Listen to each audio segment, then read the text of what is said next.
Hey, good morning, everyone. Good morning, everyone. My name's Ben. We're just waiting for a few more people to join, so if you just give us another minute before we start.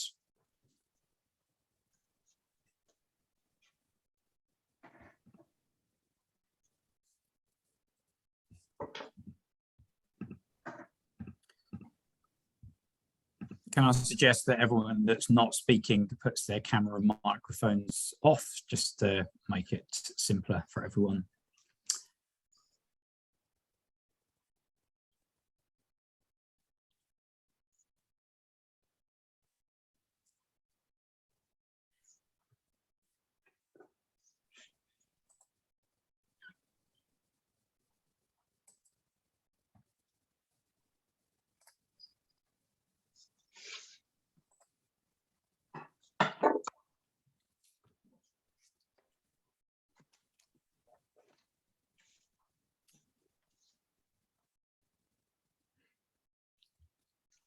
Okay, I think we'll make a start.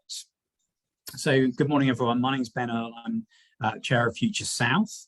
Future South is all about economic transition without costing the earth. Our vision is supporting zero carbon innovations, a resilient economy, and enhanced quality of life. We are an internationally recognised not-for-profit public-private partnership that supports a net zero carbon future. And just to run you through one or two of the things that we're interested in, we think this will be achieved by unlocking green finance, influencing and educating, providing access to global networks, and delivering innovation support. And our priorities support innovation through deploying renewable energy and other zero carbon technologies, mobility for all through efficient and sustainable transport, communities capitalising on the value of biodiversity, resilient homes and businesses, and reducing resource use, including water, waste and energy. So it's those last two that we're particularly focused on with today's session. Yes, can I just remind you to keep your cameras and mics off if you're not speaking. We will be having a Q&A session at the end today. If you start putting your questions on the chat, that would be really helpful, and then we'll make sure we get to them towards the end. This session will finished hopefully promptly at 12 noon, so just to not keep you, because I know we're all very, very busy. So at this point, let me just introduce to you Adam Goulden, who's the CEO of the Environment Centre in Southampton. He's an environmental science graduate who joined the centre in 2009 and was initially involved in lots of EU-funded projects looking at community scale climate change related issues. He's working with lots of local authorities across the county, beyond the boundaries of Southampton, and has been really instrumental in supporting residents through those that are struggling to pay their energy bills and how they can make their homes more warm and affordable. And actually, we had some stats that we put out in relation to this session. One was that 23% of greenhouse gas emissions are coming from our homes, and that we reckon that 15 to 16 billion is needed to adequately retrofit the homes just in Hampshire. So it's, you can see the scale of the challenge ahead, and I'm sure Adam's going to say more about it. So Adam, without further ado, welcome this morning, and we're looking forward to hearing what you've got to say. Thanks, Ben. Morning, all. We just share my screen. Check I can do that. There we go. Can you see anything? Yeah, that's absolutely fine. So I'm going to turn my camera off, mic off now for you. Brilliant. Thanks. Thanks, Ben. Yes, as Ben said, I'm Chief Executive of the Environment Centre. I've been asked to come and talk to you today about retrofit in Hampshire. What I'll do is I'll talk a little bit about the organisation and who we are, what we do, and how that relates to sort of the retrofit agenda. Predominantly, we're going to be talking about retrofit in the domestic settings, but we'll tip a nod to sort of retrofit in commercial properties too. We'll have a look at the role of household retrofit in achieving net zero. consider some of the challenges that Ben's alluded to earlier on, huge challenges in achieving high quality retrofit. And then in the final slides, we'll sort of weigh up the opportunities presented by domestic retrofit in the region. So we're the Environment Centre. We're an environmental charity, independent environmental charity. We're based in Southampton, but we work across Hampshire, and this includes Portsmouth and Southampton. So pretty large geographical area. I think Hampshire is something like the 7th largest county in the country, and a large population, predominantly along that sort of south coast conurbation. We have a free phone advice one that covers the whole area, and a website, lots of information online and on the website. We've been around for a long time, for about 27 years, and we employ 18 brilliant members of staff. Our mission is to reduce carbon emissions, to encourage sustainability, to keep people warm and well in their homes. And we provide home energy efficiency support to residents of any tenure. It doesn't matter whether you own your own property, whether you're in private rented or in social housing, you can give us a buzz or access any of our information for our website. Really happy to help in that regard.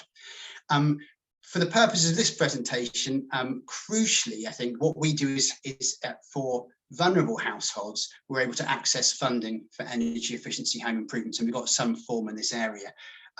We specialise in navigating the difficult, some might say opaque, world of local and national government funding, and we blend different pots of money, this local national government funding, but also sort of charitable trusts and discretionary pots, all together, and carry out physical improvements on people's properties. Now, these physical improvements can be quite simple. You know, we can do very simple low budget work, for want of a better term, sort of draft proofing, swapping out bulbs, getting chimney balloons in, etc., right up to really complicated and expensive interventions, swapping out heating systems for low carbon heating systems, or solid wall insulation, you know, very expensive interventions.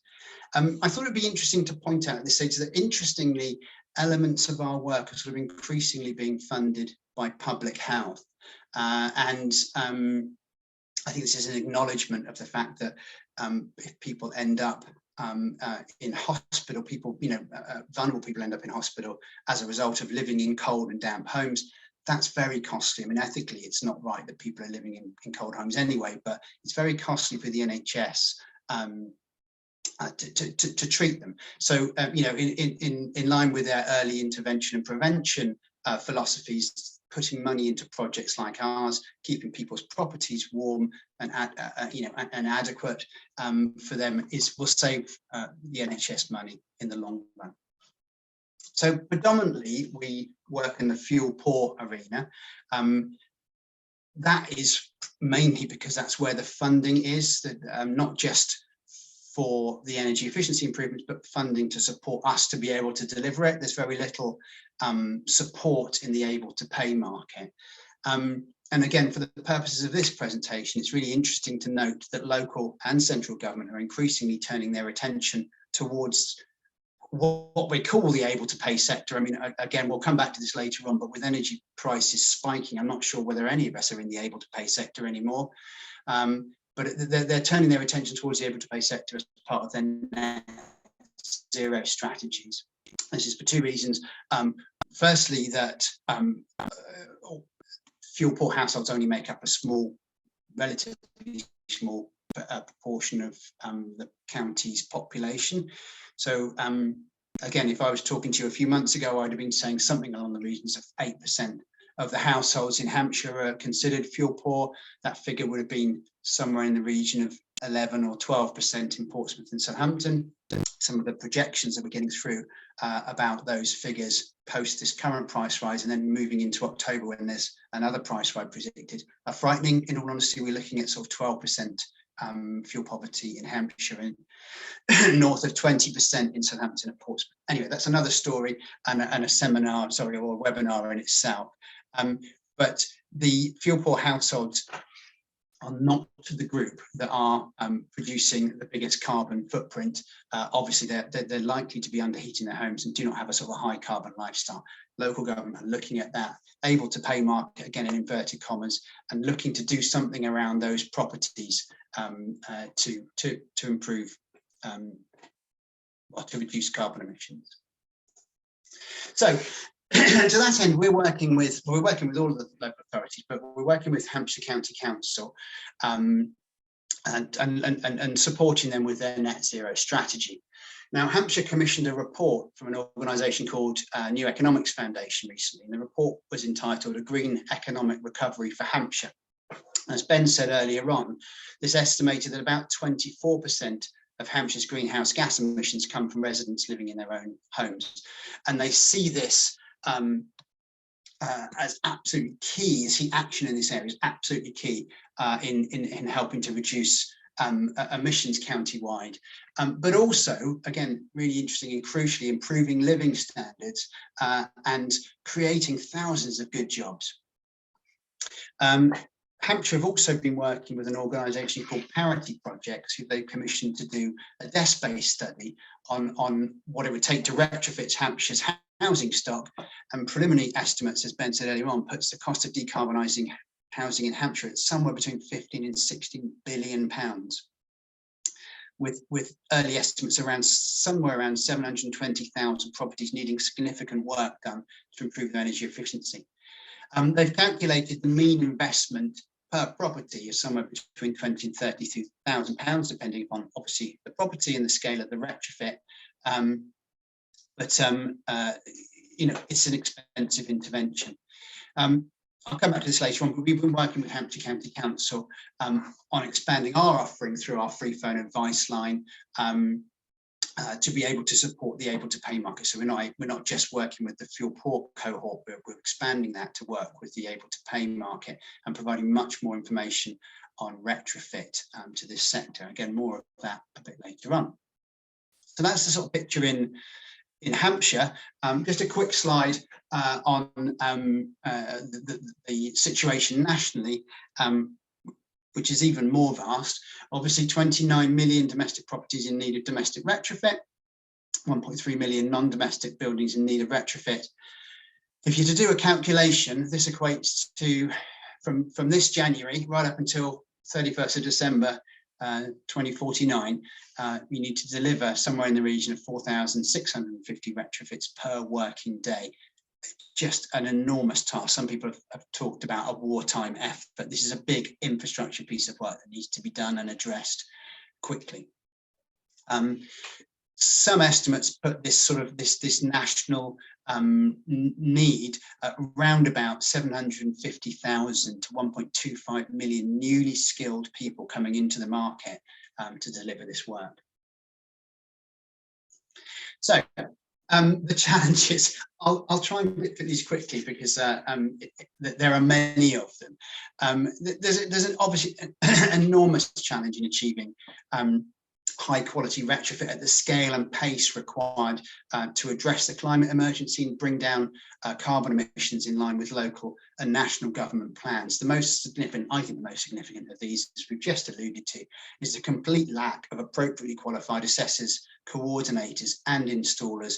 I believe this is locally, nationally, but locally we know that we don't have enough installers. We struggle through our affordable warmth projects to get people to do our works. You know, and here we're only talking about, you know, maybe a few hundred jobs a year per project. So, you know, there just isn't the workforce there currently. For instance, we don't have an accurate figure on the numbers of air source heat pump installers there are in Hampshire, but it's really difficult to get one, and it's very difficult to get good ones, if we're perfectly honest. Nationally, we do know that there are less than 2,000 air source heat pump installers in the UK.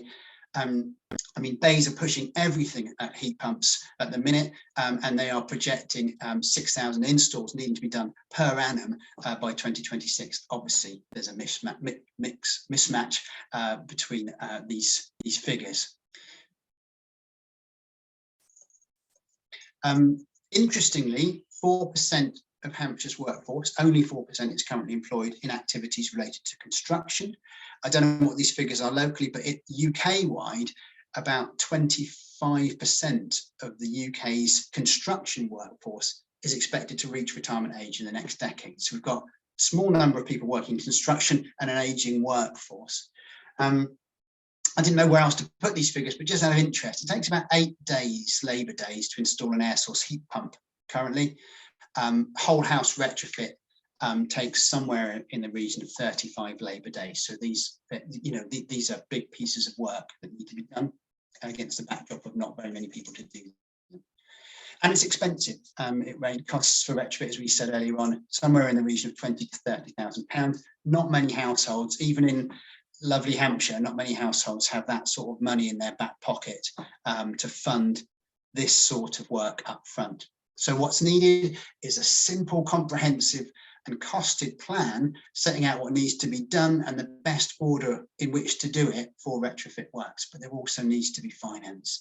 And although a number of models have been mooted and some have been trialled in the past, there's currently no specific mechanism to finance this work.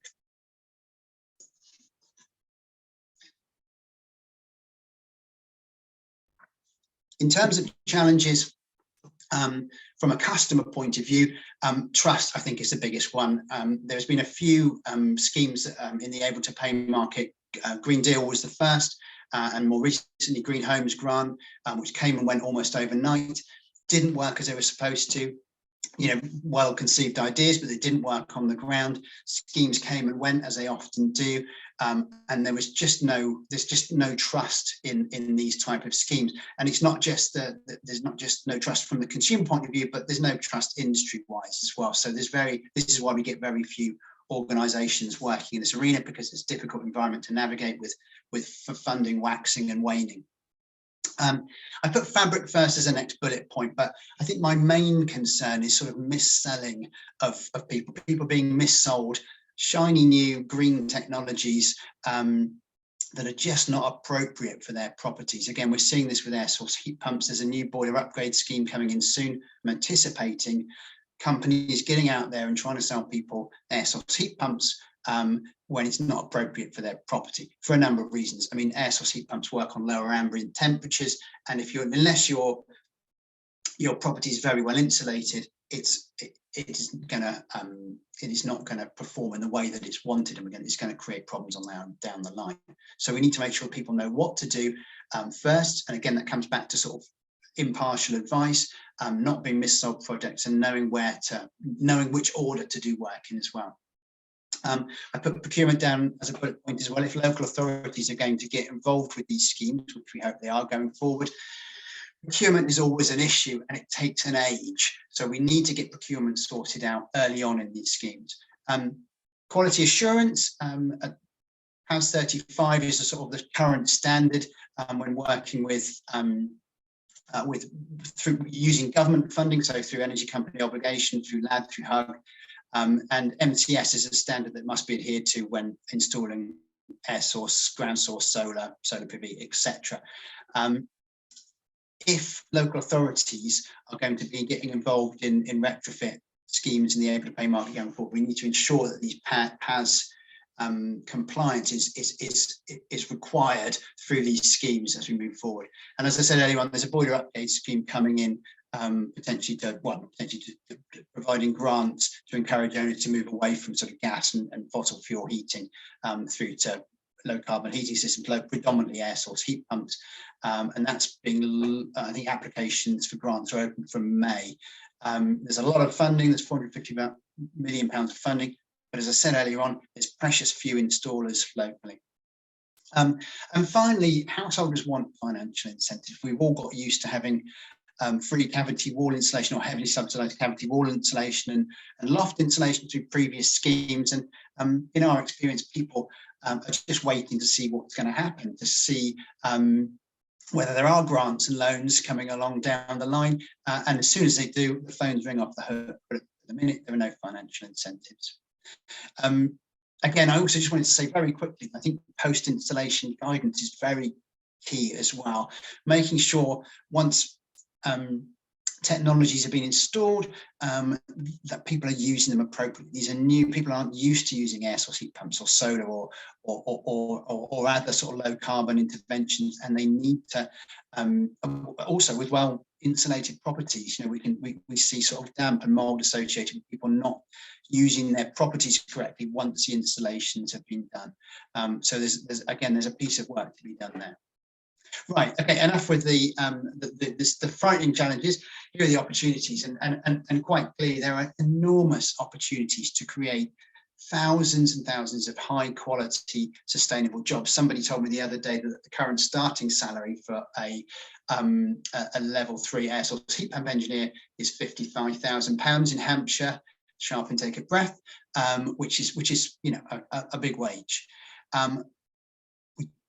Just need to get more assessors and installers in the county, and there's a big opportunity for jobs, but there's also a big opportunity for supply chains as well. I mean, this really could, the scale that we're looking at really could generate jobs right down through the supply chain. Also, it's not just about job creation. More money is going to be retained in the local economy if people have lower energy bills, and you know, energy bills seem to be rising exponentially, and that doesn't seem to be sort of any end to that currently. And people spending less on their energy bills are going to be able to spend more in the local economy and help with that sort of cost of living crisis that we hear about so often at the minute. Obviously, reduced levels of fuel poverty. You know, which is a particular interest for us as an organisation, getting whole house retrofit people. We're very worried about people, marginal people, not considered fuel poor, currently moving into that arena and really struggling to get their bills paid, and that leading to poor health outcomes as well. If we can get properties retrofitted, high energy efficiency standards across the board, then we're going to be able to reduce levels of fuel poverty and reduce pressure on the NHS, which again is something we're hearing all about at the time.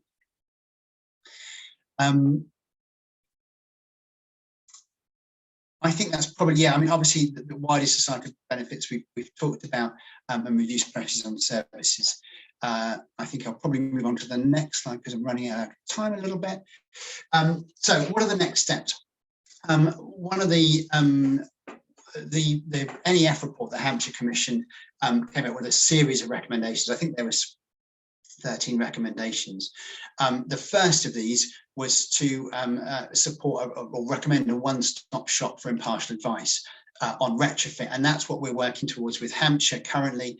We're putting together a new website, as I've said, and there'll be lots of information available online, lots of downloadable information, and there'll be information available on the phone as well, the free phone advice line, so people can phone up and hopefully get a really good, simple, straightforward advice on what to consider when retrofitting their property, what sort of accreditation to look out for, who and what sequence to do your works in. Again, we worry that people are going to get inappropriate technologies installed.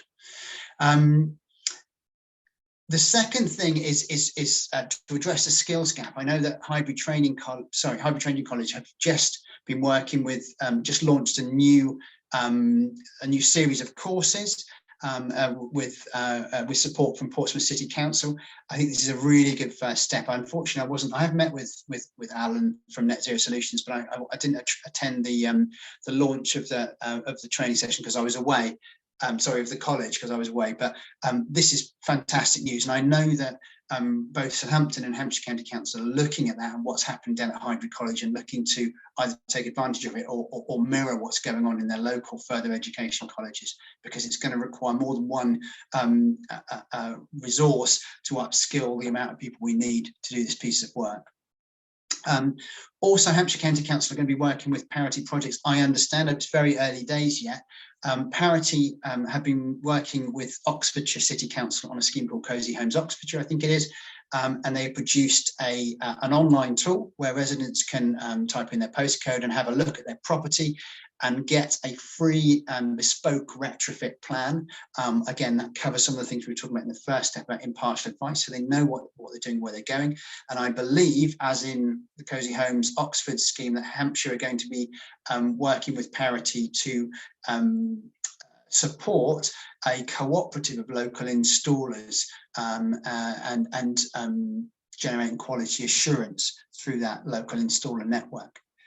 One of the other recommendations of the NEF paper was that local authorities need to lobby national government and to increase support in this area. As I say, people want finance and they want more support from national government. This isn't going to happen without more going on at a national level. The local authorities are doing as much as they can with the budgets they've got currently, I believe, but we need more support from national government, and we need green financing options. Again, there's a lot being done in this area, but at the minute there's nothing firm around it. And as I said, as soon as there was funding announced for Green Homes Grant, our phones rang off the hook. So we know there's an appetite out there, but there is, we need support in this area. Good. Okay, I think that's probably my allotted time. Really happy to, I think, we've got another speaker now for 10 minutes. We're really happy to sort of take questions afterwards. But thanks very much for listening. As I say, happy to take questions once they're done. Thank you, Adam. That was really interesting, and it's thrown up loads of discussion points, I think. So as you allude to, we've got Hannah, who's just going to come up and talk for about 10 minutes around Green Tech South and some grants that might be available. So Hannah, if we go over to you, and then I'll come back and we'll pick up on all the questions before we finish. Hannah, you're welcome. Adam, do you mind stopping your screen? Thanks. Thanks. Sorry about that. All right.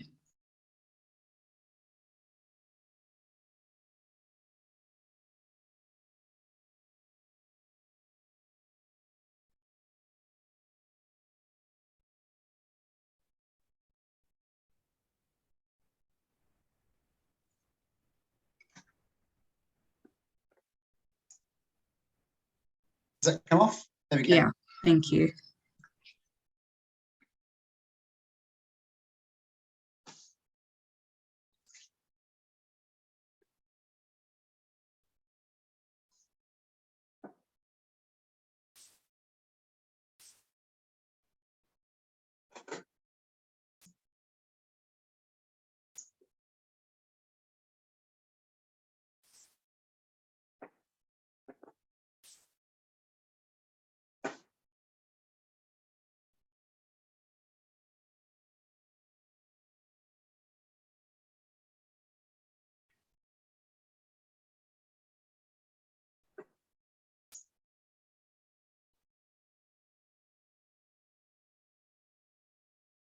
Good morning, everyone, and thank you for joining us today. My name is Hannah Almayu, and I'm from Green Tech South. I'm the Innovation Assistant and Business Engagement Contact at the company, and I'll be speaking to you today about the funding and business support opportunities that we currently have at Green Tech South. So for those of you who are not familiar with who Green Tech South are or what kind of support we offer to SMEs, Green Tech South is a technology and innovation cluster which was originally established through the Future South Partnership in 2015 and founded to support a network of like-minded businesses seeking to reduce greenhouse gas emissions and creating innovative low-carbon technologies and solutions. So in 2016, Green Tech South were the first UK energy cluster to be recognised by ESCA, along with being the first UK member to be invited to join the International Clean Tech Network in 2017. 2018 saw the formation of Clean Growth UK, a university-led business network of which Green Tech South were the founding members. And in 2019, we launched 2 ERDF projects, Emphasize and Low Carbon Solent, which we continue to deliver even during the COVID restrictions. Since being established, we've secured over £50 million investment to support the transition to a low carbon economy, over £50 million of inward investment, safeguarded over 300 jobs and supported over 400 businesses, including over 140 through the 2 ERDF projects. Here we just have a few pictures of the team in action between supporting numerous climate marches, hosting pitching sessions for innovative SMEs, visiting and gaining access to valuable university resources, visiting and working with local innovative SMEs, along with hosting and attending various workshops and events before and following periods of lockdown. So before I go on to speak about the types of support we provide, I think it is important that I touch on the eligibility and the state aid guidelines that we have. So the support is available for any English-based registered SME that meets the criteria of less than 250 employees, full-time equivalent, has a turnover of less than 50 million euros and balance sheet total of less than 43 million euros. And if an SME is part of a larger parent organization, then they will need to meet the criteria as a group to remain eligible for support. It's worth noting that charities are also able to get support from us as long as they are involved in some sort of economic activity. Although this support is free to the business, the charge is deducted from each business's de minimis allowance of 200,000 euros over a 3-year rolling period. And this stipulation was put in place by the EU to sort of ensure that no advantage has been secured by businesses benefiting from state aid support. And so it is important that any businesses that apply for funding from us or decide to go for an energy audit energy audits which are valued at £1,500 will not take the business over this allowance. So before I go into detail about the energy audits and the grants that we have, I just wanted to speak briefly about the support on offer through the Emphasize project. So we have 2 different work packages on offer to SMEs for this project. Work package 1, which is what I'll be speaking to you about today, is the free energy efficiency audit and energy efficiency grant. And work package 2, which includes an innovation audit and R&D innovation grant. So Emphasize supports SMEs who are committed to reducing their carbon footprint with a series of free energy audits and energy grants to reach that 2,000 tons CO2 reduction target that we have, along with R&D innovation grants.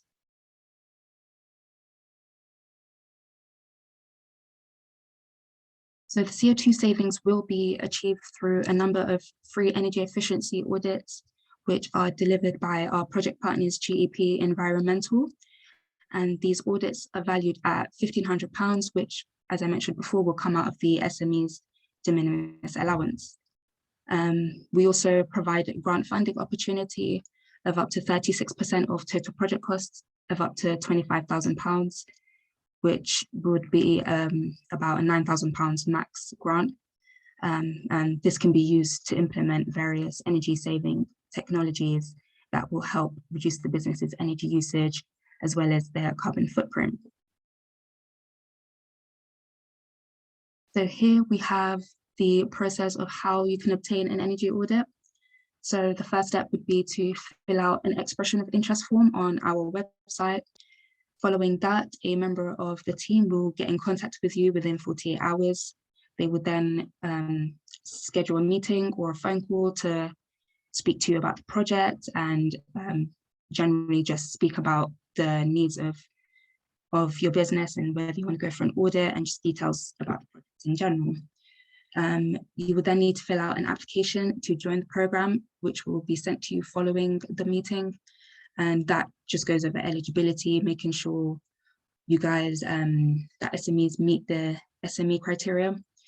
And if all looks good, we get that processed and sent over to GEP, who will then get in contact with the SME to request some energy data and schedule in a site visit where they will have a look around the site and look for ways that the SME can save energy.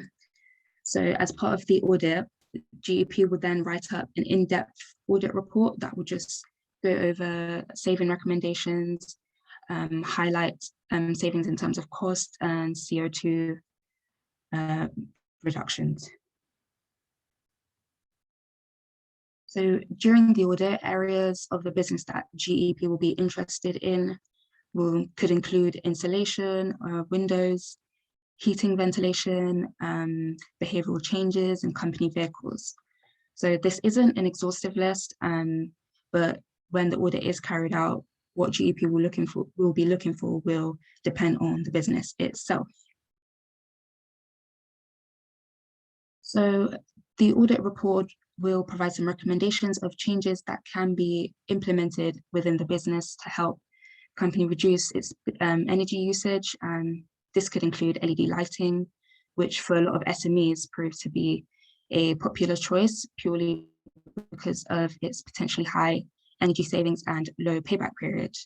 Other recommendations could include solar panels, battery storage, heat pumps, and upgrades to insulation, even including electric vehicles and even EV charging points. Here we have a breakdown of what the type of information that's included on the audit report. So it will include your an analysis of your current energy consumption, an action plan, detailed recommendations of energy saving technologies that you could implement within the business, capital and operating costs, savings, both financial and in terms of CO2, and any potential risks that come with the energy saving technologies. So at this point, it is worth noting that there is no obligation to go for both an audit and a grant, but we do recommend that SMEs go through an audit first, purely because it highlights any saving recommendations that you may not have realized, and can overall prove to just be very beneficial, and it is free of charge. So as an SME, you will not be losing out. So following the audit, should an SME wish to, you can then follow up with an energy efficiency grant. As I mentioned before, the energy efficiency grants are at 36% of the total project cost of up to £25,000. And at this stage, if you do decide to go for a grant, the first step would be to fill out an application to join the program. However, if you did go for the audit first, you can skip this step, as we can just use the same application to join that you would have filled out earlier. As part of the grant process, there are 2 documents that you will need to complete, which are the energy efficiency grant application and procurement assessment report. As part of the procurement assessment report, you will be required to provide 3 quotes for the work that you are looking to get done, and pick one out of those 3 of the one you would like to go for, and provide a justified reason as to why you have chosen that company. And it could be for various reasons: good customer service skills, cheaper cost, better quality service or products, whatever you feel is the reason for why you went with that company. And as part of the grant application will look at, will ask for details such as what the money would be spent on, so just details of your project, the benefits of this project to the business, as well as the CO2 savings that it will have on the business if they implement the energy saving technologies. So after successful completion of these 2 documents, it would then be looked over by us just to make sure everything has been included, it all looks okay. It would then be sent off to a selection panel, an independent selection panel, which at the moment consists of 3 volunteers that either have their own businesses, experts in the industry. But as of now, we are currently looking to bring this process in-house. So we will have 3 members of our team that will be scoring the applications. So yeah, we'll just look at the CO2 reduction, which is the main thing that the panel will be looking for, as that will determine whether they approve the application or refuse it. So if your application is approved, you will then be issued with a grant funding agreement from us, which just states the terms and conditions of the grant, the amount that will be awarded to you, And it is worth noting that all payments are made in arrears. So you will have to claim this money back at the end of completion of the works. So after you've received that grant funding agreement, signed it, agreed to it, and returned it to us, only then will you be able to incur any charges. So it is vital that companies don't spend any money on getting any work done until that grant funding agreement has been signed and returned. Otherwise, you will not be able to claim this money back. So I just wanted to go over a couple of case studies of businesses that we've helped in the past. So this first case study is a furniture manufacturer based in Hampshire who installed 20k worth of LED lighting across their warehouse, offices, and their factory. As you can see, they were awarded over 7k worth of grant funding, which has helped them to reduce their payback period to just 14 months and has saved them 60 tons of CO2 per year. Here we also have another case study of a retail outlet in Winchester who installed LED lighting in their warehouse along with batteries for their existing solar array on the roof and an EV replacement van following an energy audit. So this process has managed to save them an estimated 25 tons of CO2 per year and over £500 in energy costs, saving an estimated 6.5 megawatt hours of self-generated energy that was otherwise being wasted. Any questions you may have or to show an expression of interest, here are the ways you can get in touch with us. And thank you for listening. Hannah, thank you ever so much. That's really interesting. And I think it was very clear what the call to action was. I imagine also anyone on today that wants to get in touch with Hannah directly, just go straight on the chat as well. And I'm sure we can link you up and she'll help you through the process. And obviously, I think if I could ask Adam, you can join us again. Obviously, we talked very much about the domestic market and Hannah's talked about the SME market. So that comprehensively covers quite a lot of Hampshire. So, you know, I think what we're basically saying is, although the picture is quite challenging, there are opportunities, and I think it's about trying to home in on what those opportunities are. So do keep coming in on the chat with any questions you've got. I don't think I've seen any specific ones yet. Jason, thanks ever so much for pointing out that Eastleigh College have now just launched a new environmental management course with IEMA, which is quite interesting. I haven't seen details of that, but anyone that's interested, she could go to their website, I'm sure, and find some more information, which is really, really good. So if I kick off with a couple of questions then, Adam, for yourself. So obviously we've been very aware of the supplier obligation. So most energy bills have contained a small bit of charge which has been passed back to consumers that are really feel poor. Obviously that whole market's changed rapidly in the last 12 months and is due to change again. Has the supplier obligation kind of disappeared now, or is it still in place, and in what state is it in? No, it hasn't disappeared, and I think the supplier obligation is now for smaller energy providers as well. So yeah, there is, you know, it hasn't disappeared. Ofgem are committed to keeping it in. And is it still, in terms of how the government decides how that is spent, is that clear, or is that undergoing change at the moment? I think really between the lines, I think it's undergoing change. It's business as usual for the moment, but I've heard rumours that the industry initiatives is likely to, side of that obligation is likely to taper off a little bit. We've just literally whilst I was presenting, seen a new round of redress open up again, which will present an enormous opportunity locally, and that's the biggest I've seen. £27 million of funding through redress for projects. So yeah, there's certainly money in the pot still. Oh, that's good. That's good to see. And then just on heat pumps, we had obviously there's this new funding that's coming that you're talking about. I think we clearly all got the message that don't install a heat pump unless you've insulated your home first, because obviously it works at lower temperatures, so it kind of, you need to have that heat enclosed within the property and held in property for it to work efficiently. If you've got an insulated house, I don't know, I imagine you have, would you get one of these installed yourself in the next 6 months if you had the money and you had the opportunity? Have you got any nervousness about the technology working, as opposed to, you know, I know the installer availability is a problem, which I think you've alluded to.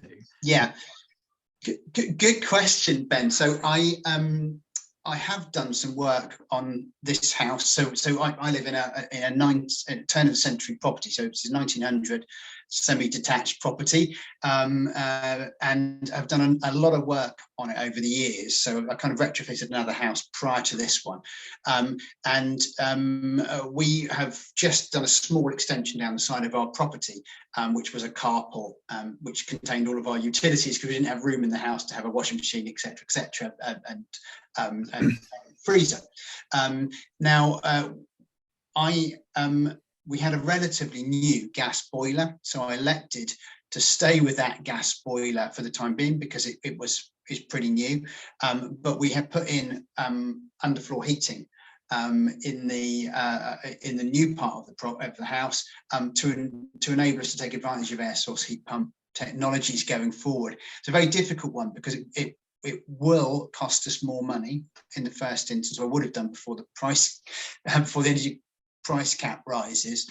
So we sort of future-proofed that small extension we put on. We also we have traditional radiators, so I don't know at the minute, if I'm perfectly honest, whether we will be able to use our existing radiators with a brand new air source heat pump. I would have to get somebody in to do that calculation, but we've essentially deferred making a decision on it, but future-proofed certainly that new part of the building with underfloor heating, which is currently run off a different zone of the gas boiler, but could potentially be linked up to an air source heat pump. It's really interesting what you're saying, because I mean we're similarly looking at a small side extension, and I've got a sort of probably I think it must be about a 9-year-old boiler now. So the question comes down to, you know, how quickly do you condemn that boiler and get it ripped out for a heat pump at the time of doing the works, because, you know, it seems crazy to move the boiler in terms of those works and then carry on with that heating source. You know, these are the kind of conundrums we are all going to have over the next few years, yeah, if we are to meet our net zero targets. So I think it's quite an interesting one, and it'd be interesting to see if anyone's got any experience of that on the webinar today. But thank you for that. Hannah, can you just outline on the grants? Is there what's the maximum size that it will go up to in terms of business that can apply for this? Where's the boundary, do you know, between a small or medium-sized enterprise and a large company? Yeah, so the grants, you have to meet the SME criteria so the slide that I showed earlier. So you would have to meet the criteria of less than 250 employees, full-time equivalent, have a turnover of less than 50 million euros and a balance sheet total of less than 43 million euros. So as long as they meet that criteria, then they can apply for an energy grant. But yeah, larger organizations we usually can't support them as they're usually too big. Okay, thank you. Okay, there are some things coming in on the chat. Jason, thanks again for pointing out about the public sector, which I know obviously you work in, really, really important, and there's some new rounds of decarbonisation potential coming through that, which you've pointed out in the chat. Thank you for that. Parminder, thank you very much for what you're saying about, yeah, I think new builds in some ways are slightly easier because you can obviously get them framed in from the very beginning, and they're just integral to the new property. And I'm not saying that technology's still not got to be done right, but it's in some ways I think government will kind of hopefully fix that problem. I mean, why they're still building homes that need retrofitting, I don't know, but in terms of looking at houses going forward, thanks for that. Obviously, you've obviously also said you've been having one running for over 8 years, which is great to hear. I'd be interested to know what kind of maintenance they need. So again, if you want to put more information on the chat about that, that'd be good. Smart radiators. Yeah, I think, Adam, picking up on your point, I live in a Victorian terrace. We've got quite big radiators. I don't know whether those radiators you can just plug in an air source heat pump to or not, or whether you have to rip them out and put new radiators in that fit the size of the scheme. That's another question I imagine a lot of people will have. Stephen, you're asking whether we have a retrofit plan. Do you mean as in, do we have one personally for our homes, i.e. we've thought about everything for our property? I've had a EPC assessment of my property, and I kind of had a number of things assessed then, if that's what you're asking. I suspect Stephen means, sorry, I don't know if he's there still, but I suspect Stephen means under sort of the PAS 2035 accreditation scheme. You need a retrofit plan, or a retrofit plan is produced by a retrofit assessor. Right. So my answer to that, Stephen, is no. I should have done, but I like to think probably 3/4 of the way through my retrofit journey. I've been working on this property for a number of years, and I hope and believe I've done as much as I can. So I'm just now presented with 1 or 2 dilemmas. So I haven't actually committed to spending the money for a retrofit plan as yet, because I'm not going to do any more work on the property in the coming sort of 3 or 4 years. I certainly will, as those swapping out the heating system becomes more imminent, if that makes sense. Be interested to hear from Stephen, actually. Yeah, Stephen, do come back to us if you want to ask any more about that. Obviously, from my own perspective, as I said, I had an EPC assessment of the property, so I've sort of doubled the loft insulation and put LED lighting throughout and filled the cavities, which we've got cavities, which is great. Obviously, we've improved our windows as well. So we're now at the point where we're still gas heating, but our energy bills about half, at least half of the average UK bill. It's way lower. So and I also have a log burner that sort of spot heats the lounge and the rest of the house in the winter. Although, I mean, all the stuff in the Guardian recently about log burners has been quite worrying in terms of indoor air pollution, but that's another issue.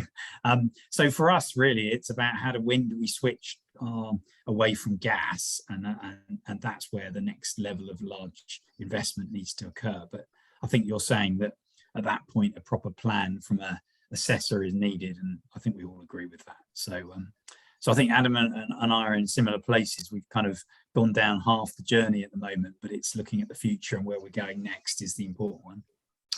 Hopefully that answers your question. So do we have any more questions? We have 6 minutes to go until I promised a 12 o'clock finish. Let me just check if anything else has come in. I can't see any more on the chat unless I've missed something.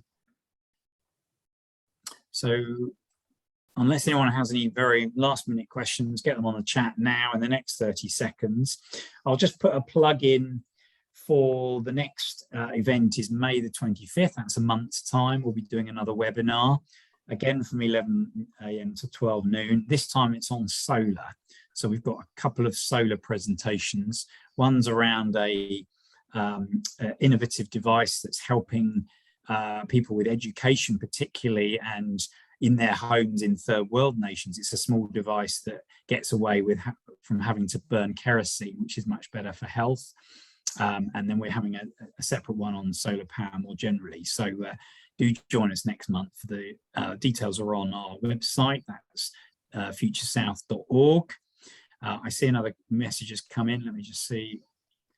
Oh yes, you're just making the point about warm, stable home. Completely agree. I mean, I think the key thing, one of the messages that often doesn't come across is that, an energy efficient home is actually a more comfortable home, and not only in the winter, but also in the summer. It keeps your house a bit cooler in the summer if you do it right.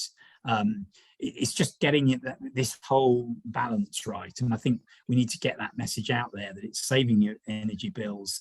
It's it's also good for carbon, but it's also making you more comfortable, and I think that's great.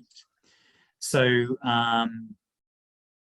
I just like to chip in. I completely agree with what Jason's just said. I think successive governments have failed to get this right. It's a complicated area. There are reasons why it hasn't happened as well as it could have done, but we do definitely much more consistency. As I said before, this continual sort of waxing and waning of funding, companies not really knowing where the next dollar's coming from, subcontracting works out to get works done for a deadline, for a funding deadline, has created a whole range of really difficult issues over the last year. I mean, obviously I've just been working in Hampshire, but I understand this is the same across the board.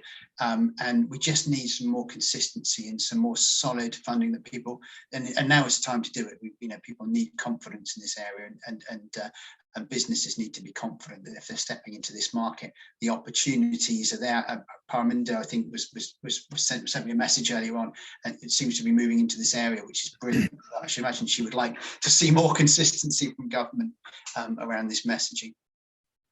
I think one of the key messages is that it is absolutely crucial that this is tackled to get to net zero. So the longer that we prevaricate about it and we don't put in the proper plans, not just plans, but the schemes to get access to money, and actually in some cases just get on with spending the money, although everyone, obviously we know things are tight at the moment as an economy, but as a country it's a priority. We've got to grasp the nettle here, give some long-term certainty to the whole thing as well, which I think is one of the key messages.